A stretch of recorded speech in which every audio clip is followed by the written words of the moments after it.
Bueno, lo que siempre decimos es tratar de ampliarse, ¿no? Un poquito más de lo que sería un alimento balanceado, para lograr realmente ahí tener la diversidad de nutrientes que realmente necesita un organismo, ya sea un gatito, un perrito, incluso nosotros. De hecho, nosotros lo hacemos porque nosotros no comemos, como decimos siempre, un solo alimento, sino que comemos diferentes alimentos y además, bueno, requerimos comer no en seco. Sí, que los alimentos son secos por una cuestión de producción, no por una cuestión de que necesite. Y para que duren más. Claro, producción y eso, conservación, pero no es a efectos de la alimentación del animal.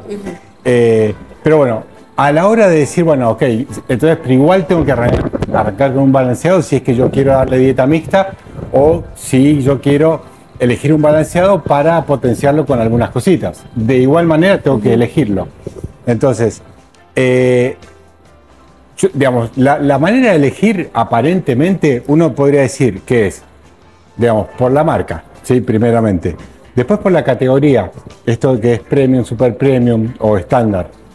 Después podríamos decir que puede llegar a influenciar el precio, ¿no? Entonces decir, bueno, a ver, tal marca que la veo en la tele, que me comentan todo el tiempo y que es cara, conclusión es buena, ¿sí? Bueno. Todos esos índices o todos esos indicadores para elegir un alimento, en términos generales no son válidos técnicamente. Son marketing, ¿sí? Es decir, son influencias de distintas marcas o publicidades para que el tutor, sin ir a las fuentes, sin ir a lo concreto que es la lista de ingredientes, se deje llevar por diferentes cuestiones de publicidad, ¿no? Entonces, bueno, a la hora de elegir por la lista de ingredientes, no es que tampoco es re fácil. ¿Por qué? Pues la lista de ingredientes tiene un orden, un cierto criterio que es del menor del que más cantidad tiene ese alimento a menor cantidad, pero no son nombres muchas veces que podamos llegar a entender rápidamente, ¿sí? Y también uno, la verdad que cuando hace las compras, pocas veces se para a mirar los ingredientes de un alimento balanceado, ¿sí? Y con la letra que tiene. Claro, bueno, la ley lo que determina es que esa lista tiene que estar legible y práctica. La realidad es que no corresponde, en la realidad no se corresponde eso, porque pues la legislación existe, pero la regulación es ínfima.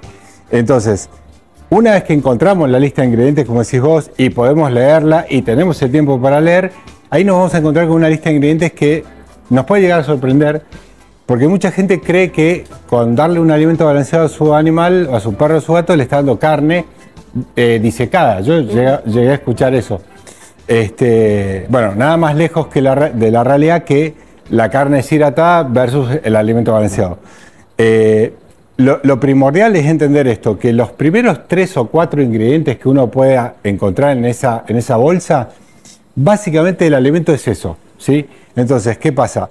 Si en el alimento estamos encontrando en los 2 o 3 primeros ingredientes carbohidratos, ¿sí? Y después llegaría la parte de alimentos, mira, de carne, sí. Mira, ahí dice, esto que te decía, lo de la categoría premium, super premium, no son categorías que estén certificadas a nivel nacional, o sea, no hay ningún ente que regule eso. O sea, cualquier marca puede decir que es premium, pero nada, claro, sin justificarlo. Exacto, más o menos.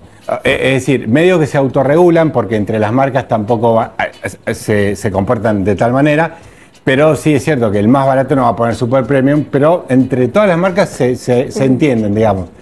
Pero no es algo que nos brinde seguridad a nosotros como consumidores. Después esto de que la lista de ingredientes es la única parte legal que está certificada por SENASA. Todo el resto de la bolsa, más o menos, las marcas también pueden poner cuestiones de, qué sé yo, vida saludable, light. Bueno, son todos conceptos que penetran en el inconsciente del ser humano, pero que no se corresponden con la realidad del producto. Después había una, porque esos son ejemplos de las listas.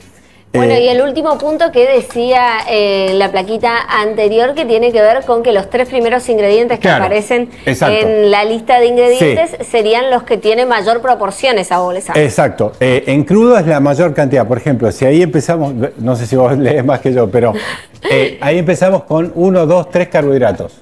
Bien, porque Leo, lo primero que aparece en esta marca de comida de alimento balanceado, maíz y o trigo, justo hay un reflejo de luz, así que me acerco a ver. Harina de carne, hueso bovino. Bueno, fíjate que los dos primeros ingredientes no son de origen cárnico, pero después cuando llegamos a la carne, leemos harina de carne o también podemos leer harina de subproducto de carne o harina de subproducto animal. ¿Eso qué es? La harina de subproducto es el resultado del ultraproceso de la materia prima que es el descarte de la industria agropecuaria. Es decir, cuando se despostan los animales, hay toda una parte que va al consumo humano y hay una parte que es la que yo siempre digo que uno, si va a un frigorífico, no la querría ver. En realidad uno no querría ver nada, pero lo que sobra menos. Bueno, esa es la materia prima que tiene muy poca, digamos, las marcas tienen muy poca obligación de saber el origen de esa materia prima. Si hay animales que han muerto por X enfermedades, si estaban ya en medio de descomposición. ¿Por qué? Porque toda esa materia prima entra a gigantes hornos que son hipercalientes, digamos, con un tratamiento calórico. ¿Qué hacen? Matan todos los patógenos, pero ¿qué pasa? El calor no diferencia entre lo bueno y lo malo, mata lo bueno y lo malo. Entonces, ¿qué pasa? Después de ese proceso, se tiene que readitivar todo lo que perdió en ese proceso. Entonces, cuando leemos harina de subproducto animal, es todo menos carne. ¿Y hueso bovino, eso sería bueno? Y el hueso es una fuente de calcio, pero tampoco es carne. Es decir, si bien uno podría decir, bueno, ok, pero tiene partes del animal, ok, pero la proteína que ellos necesitan para un estado de salud óptimo es proteína de alta calidad y digestibilidad. Es decir, no solo la calidad, sino que ese animal lo tiene que poder aprovechar. Y la mayoría de las marcas igual me parece que traen harina de carne. Sí, ¿Hay alguna una excepción? Sola, sí, una que yo traje una vez, una cajita. Sí.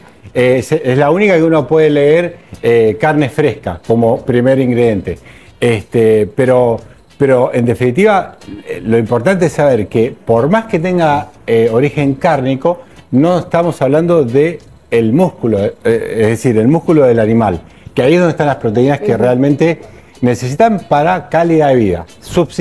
Pueden subsistir con eso y con mucho menos. Sí. Pero bueno, no estamos hablando de supervivencia, ¿no? Estamos hablando de calidad de vida. O sea, más allá de que nos esforcemos por buscar el mejor alimento balanceado que encontremos en el mercado, también sigue siendo importante esta suplementación de algo de carne real para el animal. Exacto. Por más que uno acuda al más caro de todos, de cualquier manera, ese también va a estar bajo un proceso de elaboración que degrada ingredientes, que degrada nutrientes. Por ende, por eso lo que decimos es que la dieta mixta es como lo más sostenible en el tiempo, porque no es que uno se tiene que poner a cocinar al full, pero de esa manera también uno va alternando entre comidas, alimentos naturales volcados a las carnes y digamos, el alimento balanceado que mejor podamos conseguir. Esa es un poco la clave.